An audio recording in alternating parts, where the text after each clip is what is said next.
Shalom, everyone. In Parshat Lech Lecha, Avram begins his journey from Aver HaNahar to the land of Israel and begins to settle the land to begin to fulfill his mission of being Korei B'Shem Hashem, to call out in the name of God. He begins to interact with the inhabitants of the land as well. And interestingly, at one point, when Lot is taken captive, he is informed, it says, Vayavo HaPalit, Vayaged le'Avram ha'ivri. The Avram, the Ivri, the Hebrew, is informed of Lot's having been taken captive. Why does the Torah refer to Avram as the Ivri?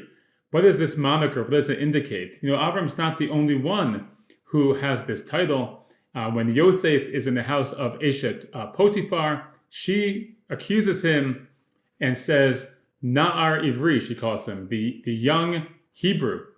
It's also true when Moshe is found in the teva, in the basket, that the daughter of Paro says, Miyaldei ha'ivrim zeh. This child is from the Ivrim, the Hebrews. Yonah, when he is on the boat, identifies himself as Ivri Anochi. I am a Hebrew. What does it mean to be an Ivri? Rashi says it means that he came from Aver HaNahar. As we said before, he came from over the river. That's a geographic explanation. But what is meant more deeply? Rav Soloveitchik explains that being from the Aver HaNahar, being an Ivri, means that you see the world differently. Your relationship with Hashem is different. Your values are different. And Avram, as much as he interacted with the people in Canaan, was always other, because his values, his commitments were different than the others.